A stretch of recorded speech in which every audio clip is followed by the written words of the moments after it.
Hi ಇಲ್ಲಿ ನಮಸ್ಕಾರ. ನೀವು ನೋಡ್ತಾ ಇದ್ದೀರಾ ವಿಜಯ್ ಮೈಲಾರ್ ಯೂಟ್ಯೂಬ್ ಚಾನಲ್. ಬೇಗ ಕಾಮೆಂಟ್ ಮಾಡಿ. ಸುದೀಪ್ ಸರ್ ಅವರು ಸಿನಿಮಾ ಕಡೆ ಕಾನ್ಸಂಟ್ರೇಷನ್ ತೋರಿಸ್ಬೇಕಾ ಅಥವಾ ರಿಯಾಲಿಟಿ ಶೋ ಕಡೆ ಕಾನ್ಸಂಟ್ರೇಷನ್ ತೋರಿಸ್ಬೇಕಾ ಅಂತ ಯಾರೆಲ್ಲ ಅಭಿಮಾನಿಗಳು ಮತ್ತು ಸಿನಿ ಪ್ರೇಕ್ಷಕರು ನೋಡ್ತಾ ಇದ್ದಾರೆ ವಿಡಿಯೋ ಬೇಗ ಕಾಮೆಂಟ್ ಮಾಡಿ.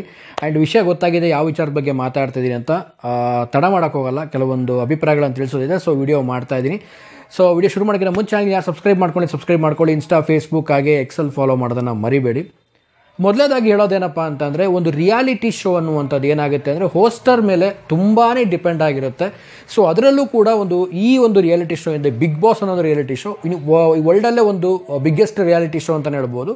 ಆ್ಯಂಡ್ ಈ ಒಂದು ಬಿಗ್ ಬಾಸ್ ಒಂದು ರಿಯಾಲಿಟಿ ಶೋ ಅಲ್ಲಿ ಹೋಸ್ಟ್ ಮಾಡಿ ಅಂದರೆ ಸಕ್ಸಸ್ಫುಲ್ ಆಗಿ ಕಂಟಿನ್ಯೂಷನ್ ಆಗಿ 11 ವರ್ಷ ಕಂಟಿನ್ಯೂ ಆಗಿ ಒಂದು ಬಿಗ್ ಬಾಸ್ ಶೋನ ನಡೆಸ್ಕೊಟ್ಟಿದ್ದಾರೆ. ಸೊ ಇದ್ರ ಜೊತೆಗೇನೆ ಹೇಳೋದಾಯಿತು ಅಂದರೆ ಈಗ 12ನೇ ಒಂದು ಅವಧಿ ಸ್ಟಾರ್ಟ್ ಆಗ್ತಾ ಇದೆ. ಸೊ ಈ ಒಂದು 12ನೇ ಅವಧಿಯಲ್ಲಿ ಸುದೀಪ್ ಸರ್ ಬರ್ತಾರಾ ಬರಲ್ವಾ ಅನ್ನುವಂಥದ್ದು. ಯಾಕಂದರೆ ಲಾಸ್ಟ್ ಟೈಮಲ್ಲೇ ಒಂದು ಕ್ಲಾರಿಟಿಯನ್ನು ಸುದೀಪ್ ಸರ್ ಕೂಡ ಹಂಚ್ಕೊಂಡಿದ್ರು ಅವರ ಒಂದು ಎಕ್ಸ್ ಖಾತೆಯಲ್ಲಿ ಕೂಡ. ಸೊ ಈಗ ಒಂದು ವಿಚಾರ ಬಂದಿರುವಂಥದ್ದು, ಎಲ್ಲರಿಗೂ ಕೂಡ ಒಂದು ವಿಚಾರ ಬಂದಿರುವಂಥದ್ದು. ನಿನ್ನೆ ಕೂಡ ತುಂಬಾ ಒಂದು ವಿಷಯ ಹರಿದಾಡ್ತಾ ಇದೆ. ಕೆಲವೊಂದು ಟರ್ಮ್ಸ್ ಆ್ಯಂಡ್ ಕಂಡೀಷನ್ಸ್ಗಳನ್ನು ಸುದೀಪ್ ಸರ್ ಹಾಕಿದ್ದಾರೆ. ಈ ಎಲ್ಲ ಟರ್ಮ್ಸ್ ಆ್ಯಂಡ್ ಕಂಡೀಷನ್ಸ್ನ ಫಾಲೋ ಅಪ್ ಮಾಡಿದ್ರೆ ಸುದೀಪ್ ಸರ್ ಮತ್ತೆ ಬಂದು ಮಾಡ್ತಾರೆ ಅನ್ನುವಂಥದ್ದು ಒಂದು ಕಡೆ. ಅವೆಲ್ಲ ಒಂದು ಟರ್ಮ್ಸ್ ಆ್ಯಂಡ್ ಕಂಡೀಷನ್ಸ್ನ ಆಲ್ರೆಡಿ ಇವೆಲ್ಲ ನೋಡಿರ್ತೀರ. ಈಗ ಕೆಲವೊಂದು ಸ್ವಲ್ಪ ಬಿಗಿಯಾದಂಥ ಒಂದು ಟರ್ಮ್ಸ್ ಆ್ಯಂಡ್ ಕಂಡೀಷನ್ಸ್ಗಳನ್ನು ಹಾಕಿದ್ದಾರೆ. ಸೊ ಕನ್ನಡ ಪರವಾಗೇ ಇರಬೇಕು, ಹಾಗೆ ಆಮೇಲೆ ಜಾಸ್ತಿ ಒಂದು ಕಾಂಟ್ರವರ್ಸಿ ಮಾಡಿಕೊಂಡು ಅವ್ರನ್ನ ಕರಿಬೇಡಿ. ಸೊ ಇದನ್ನೆಲ್ಲ ಕೆಲವೊಂದು ಟರ್ಮ್ಸ್ ಆ್ಯಂಡ್ ಕಂಡೀಷನ್ಸ್ಗಳನ್ನ ಹಾಕಿದ್ದಾರೆ. ಸೊ ಇದು ಒಂದು ಕಡೆ. ಸೊ ನಾನು ಹೇಳೋದೇನು ಅಂತಂದರೆ, 12ನೇ ಒಂದು ಅವಧಿ ಬಿಗ್ ಬಾಸ್ಗೆ ಸುದೀಪ್ ಸರ್ ಅವರು ಬರ್ತಾರಾ ಅನ್ನೋದನ್ನು ಕೇಳೋದಾಯಿತು ಅಂದರೆ, ಸೊ ಗೊತ್ತಿಲ್ಲ, ಪ್ರಾಬಬಲಿ 50-50 ಅಂತ ನನಗೂ ಅನ್ನಿಸ್ತಾ ಇದೆ. ಬಟ್ ಅಫಿಷಿಯಲ್ ಆಗಿ ಸುದೀಪ್ ಸರ್ ಖಾತೆಯಲ್ಲಾಗಿರ್ಬೋದು, ಒಂದು ರಿಯಾಲಿಟಿ ಶೋ ಒಂದು ಟೀಮಿಂದ ಆಗಿರ್ಬೋದು, ಯಾವುದೇ ಒಂದು ಇನ್ಫಾರ್ಮೇಷನ್ ಖಂಡಿತವಾಗ್ಲೂ ಈವರೆಗೂ ಇಲ್ಲ. ನಾನು ಹೇಳೋದೇನು ಅಂತಂದರೆ, ಸದ್ಯದ ಪರಿಸ್ಥಿತಿ ನಮ್ಮ ಇಂಡಸ್ಟ್ರಿದು ನೋಡೋದಾಯಿತು ಅಂತಂದರೆ ಸಿನಿಮಾಗಳ ಕೊರತೆ ತುಂಬಾ ಆಗ್ತಾ ಇದೆ. ಸೊ ಚಿಕ್ಕ ಪುಟ್ಟ ಸಿನಿಮಾಗಳು ರಿಲೀಸ್ ಆದರೂ ಕೂಡ ಥಿಯೇಟ್ರಿಗೆ ಅಷ್ಟೊಂದು ಪ್ರೇಕ್ಷಕರನ್ನು ಕರೆಸೋದ್ರಲ್ಲಿ ಒಂದು ಸೋಲ್ತಾ ಇರ್ಬೋದು. ಬಟ್ ಆದರೆ ಒಂದು ಹೇಳೋದೇನು ಅಂತಂದರೆ, ಸ್ಟಾರ್ ನಟರ ಸಿನಿಮಾಗಳು ಕನ್ನಡದಲ್ಲಿ ನಿಜವಾಗ್ಲೂ ಕೊರತೆ ಕಾಣ್ತಾ ಇದೆ. ಈಗ ಆಲ್ರೆಡಿ ನಾನು ತುಂಬ ವಿಡಿಯೋದಲ್ಲೂ ಕೂಡ ಹೇಳ್ತಾ ಇರ್ತೀನಿ, 2025 ಕಳೆದು ನಾವೀಗ 6ನೇ ತಿಂಗಳು ಕೂಡ ಅರ್ಧ ಕಂಪ್ಲೀಟ್ ಮಾಡಿದ್ದೀವಿ. ಸೊ ಇದು ಕೂಡ ಯಾವುದೇ ಒಂದು ಸ್ಟಾರ್ ನಟರ ಸಿನಿಮಾಗಳು ರಿಲೀಸ್ ಆಗಿಲ್ಲ ಈ ವರ್ಷದಲ್ಲಿ ಅಂತ ಅಂದರೆ ತುಂಬಾ ಒಂದು ಬೇಜಾರು ತರುವಂಥ ಸಂಗತಿ. ಆ್ಯಂಡ್ ಮತ್ತೆ ಆಗೇನಾದರೂ ಸುದೀಪ್ ಸರ್ ಅವರು ಒಂದು ರಿಯಾಲಿಟಿ ಶೋಗೆ ಜಾಯ್ನ್ ಆಗ್ತಾರಾ ಏನು ಅನ್ನೋಂಥದ್ದು ಕೆಲವೊಂದು ಕಡೆ ಪ್ರಶ್ನೆ. ಸೊ ಯಾವುದೇ ಒಂದು ವ್ಯಕ್ತಿಗೆ ಕಾನ್ಸಂಟ್ರೇಷನ್ ಏನಿದೆ, ಸೊ ಒಂದು ಕಡೆ ಕಾನ್ಸಂಟ್ರೇಟ್ ಮಾಡ್ಬೋದು. ಯಾಕಂದರೆ ಬಿಗ್ ಬಾಸ್ ರಿಯಾಲಿಟಿ ಶೋ ಏನಿದೆ ಒಂದು ಚಿಕ್ಕ ರಿಯಾಲಿಟಿ ಶೋ ಅಂತೂ ಖಂಡಿತವಾಗ್ಲೂ ಅಲ್ಲ. ಯಾಕೆಂದರೆ ಸುದೀಪ್ ಸರ್ ಅವರು ಬೇರೆ ಕಡೆ ಶೂಟಿಂಗ್ ಸ್ಕೆಡ್ಯೂಲ್ನ ಮುಗಿಸ್ಕೊಂಬಂದು ಸೊ ಅಲ್ಲಿ ನಡೆದಿರುವಂಥ ಘಟನೆಗಳನ್ನು ಅವರು ಮಾತಾಡಬೇಕು ಅಂತಂದರೆ ಸೊ ಅವರದೊಂದು ವಿಷನ್ ನೋಡಬೇಕು ಅದನ್ನು.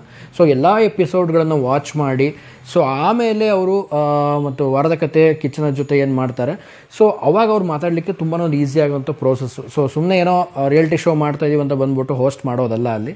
ಸೊ ತುಂಬಾ ಅವ್ರದ್ದು ಕೂಡ ಹಿಂದ್ಗಡೆ ಒಂದು ಕಾಂಟ್ರಿಬ್ಯೂಟ್ ತುಂಬಾ ಇರುತ್ತೆ. ಎಲ್ಲ ಒಂದು ಎಪಿಸೋಡ್ಸ್ಗಳು ನೋಡಬೇಕು, ಯಾರ್ಯಾರು ಏನೇನು ಮಾತಾಡಿದ್ದಾರೆ, ಯಾರು ಸರಿ ಯಾರು ತಪ್ಪು, ಸೊ ಇದನ್ನೆಲ್ಲ ಒಂದು ಕ್ಲಾರಿಫೈ ಮಾಡ್ಕೋಬೇಕು.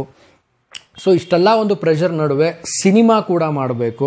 ಸೊ ಇದೆಲ್ಲ ಒಂದು ನೋಡ್ತಾ ಹೋಯಿತು ಅಂತಂದರೆ ಈ ಒಂದು ಸೀಸನ್ ಅಂದರೆ ಬಿಗ್ ಬಾಸ್ 12ರ ಸೀಸನ್ನನ್ನು ಸುದೀಪ್ ಸರ್ ಒಪ್ಕೊಳ್ತಾರೋ ಇಲ್ವೋ ಖಂಡಿತವಾಗ್ಲೂ ಗೊತ್ತಿಲ್ಲ. 50-50 ನನಗಂತರೂ. ನೋಡೋಣ ಮುಂದಿನ ದಿನಗಳಲ್ಲಿ ಏನಾದರೂ ಬರ್ಬೋದು ಅಪ್ಡೇಟು.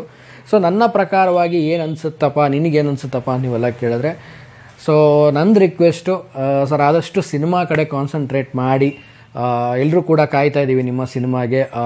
ರಿಯಾಲಿಟಿ ಶೋ ಮಾಡೋದು ಬೇಡ ಅಂತಲ್ಲ, ಖಂಡಿತವಾಗ್ಲೂ ಮಾಡಿ. ಜೊತೆಗೇ ಸ್ವಲ್ಪ ಸಿನಿಮಾ ಕಡೆಗೆ ಸ್ವಲ್ಪ ಕಾನ್ಸಂಟ್ರೇಷನ್ ಇರಲಿ. ಬಟ್ ಯಾಕೆಂದರೆ ಈ ಒಂದು ರಿಕ್ವೆಸ್ಟ್ ಏನಕ್ಕೆ ಅಂದರೆ, ಈ ಸದ್ಯದ ಪರಿಸ್ಥಿತಿಯಲ್ಲಿ ಸಿನಿಮಾಗಳ ಕೊರತೆ ನೋಡಿ ಸಾಕಾಗೋಗ್ಬಿಟ್ಟಿದೆ.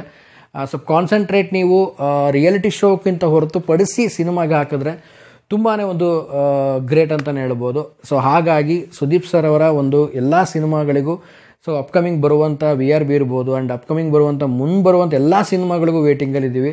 ಸೊ ಆದಷ್ಟು ಬೇಗ ಸಿನಿಮಾಗಳು ಬರಬೇಕು ಅಂದರೆ ಸೊ ಸಿನಿಮಾ ಕಡೆ ಫೋಕಸಿಂಗ್ ತುಂಬಾ ಇದ್ದರೆ ತುಂಬ ಚೆನ್ನಾಗಾಗುತ್ತೆ ಅನ್ನೋ ಒಂದು ನನ್ನ ಪರ್ಸ್ನಲ್ ಒಪಿನಿಯನ್ನು. ಸೊ ನಿಮ್ಗೆ ಏನು ಅನಿಸುತ್ತೋ ಗೊತ್ತಿಲ್ಲ, ಸೊ ಕಾಮೆಂಟ್ ಮಾಡಿ ತಿಳಿಸಿ. ಸೊ ರಿಯಾಲಿಟಿ ಶೋ ಅಲ್ಲಂತೂ ತುಂಬಾ ಅದ್ಭುತವಾಗಿರುತ್ತೆ. ಯಾಕೆಂದರೆ ವಿತೌಟ್ ಬಿಗ್ ಬಾಸ್ ಅಂದರೆ ಬಿಗ್ ಬಾಸು ವಿತೌಟ್ ಸುದೀಪ್ ಸರ್ನ ನಾವು ಅದನ್ನು ಕಲ್ಪನೆ ಮಾಡ್ಕೊಳ್ಳೋಕ್ಕೂ ಆಗಲ್ಲ. ಬಟ್ ಬೇರೆಯವ್ರು ಹೇಗೆ ಹೋಸ್ಟ್ ಮಾಡ್ತಾರೋ ಗೊತ್ತಿಲ್ಲ, ಚೆನ್ನಾಗೂ ಮಾಡ್ತಾರೆ, ಮಾಡಲ್ಲ ಅಂತಲ್ಲ. ಬಟ್ ಆದರೆ ಸೊ ವಿತೌಟು ಸುದೀಪ್ ಸರ್ ಇದ್ದರೆ ಅದು ಬಿಗ್ ಬಾಸ್ಗೂ ಕೂಡ ಒಂದು ರೀತಿಯಲ್ಲಿ ಏನೋ ಒಂದು ಮಿಸ್ಸಿಂಗ್ ಅಂತ ಅನಿಸುತ್ತೆ. ಅದು ಖಂಡಿತವಾಗ್ಲೂ ಅದನ್ನು ಕೂಡ ನಾನು ಅಗ್ರಿ ಮಾಡ್ತೀನಿ. ಸೊ ಏನೋ ಒಂದು ನೆಕ್ಸ್ಟ್ ದಿನಗಳಲ್ಲಿ ಅಪ್ಡೇಟ್ಗಾಗಿ ಕಾಯೋಣ. ಆ್ಯಂಡ್ ತುಂಬ ಜನ ಕೇಳಿದ್ರಿ ನಿಜಾನಾ ಬ್ರದರ್ ಏನೋ ಹೋಗ್ತಾ ಇದ್ದಾರೆ ಅಂತ ಹೌದಾ ಅಂತ. ಬಟ್ ಅಫಿಷಿಯಲ್ ಆಗಿ ಇನ್ನೂ ಎಲ್ಲೂ ಕೂಡ ಬಿಗ್ ಬಾಸ್ ತಂಡದಿಂದನೂ ಕೂಡ ಎಲ್ಲೂ ಒಂದು ಮಾಹಿತಿ ಬಂದಿಲ್ಲ. ಆ್ಯಂಡ್ ಸುದೀಪ್ ಸರ್ ಕೂಡ ಎಲ್ಲೂ ಕೂಡ ಇದ್ರ ಬಗ್ಗೆ ಎಕ್ಸ್ಪ್ಲೋರ್ ಮಾಡಿಲ್ಲ. ಸೊ ನೋಡೋಣ. ಸೊ ಆದಷ್ಟು ಬೇಗ ಸಿನಿಮಾ ಬರಬೇಕು ಅಷ್ಟೇ. ಅದು ಬಿಟ್ಟರೆ ನಾನು ಇನ್ನೇನು ಹೇಳೋಕ್ಕೋಗಲ್ಲ ಅಂತ ಹೇಳ್ತಾ, ಸೊ ನಿಮ್ಮ ಅಭಿಪ್ರಾಯ ಏನಿದೆ ಕಾಮೆಂಟ್ ಮಾಡಿ ತಿಳಿಸಿ ಅಂತ ಹೇಳ್ತಾ ವಿಡಿಯೋ ಮುಗಿಸ್ತಾ ಇದ್ದೀನಿ. ಮುಗಿಸೋದಕ್ಕಿಂತ ಮುಂಚೆ ಚಾನಲ್ಗೆ ಯಾರು ಸಬ್ಸ್ಕ್ರೈಬ್ ಮಾಡ್ಕೊಂಡಿಲ್ಲ ಸಬ್ಸ್ಕ್ರೈಬ್ ಮಾಡ್ಕೊಳ್ಳಿ. ಇನ್ಸ್ಟಾ ಫೇಸ್ಬುಕ್ ಹಾಗೆ ಎಕ್ಸೆಲ್ ಫಾಲೋ ಮಾಡೋದನ್ನು ಮರಿಬೇಡಿ ಅಂತ ಹೇಳ್ತಾ ವಿಡಿಯೋ ಮುಗಿಸ್ತಾ ಇದ್ದೀನಿ. ನಮಸ್ಕಾರ.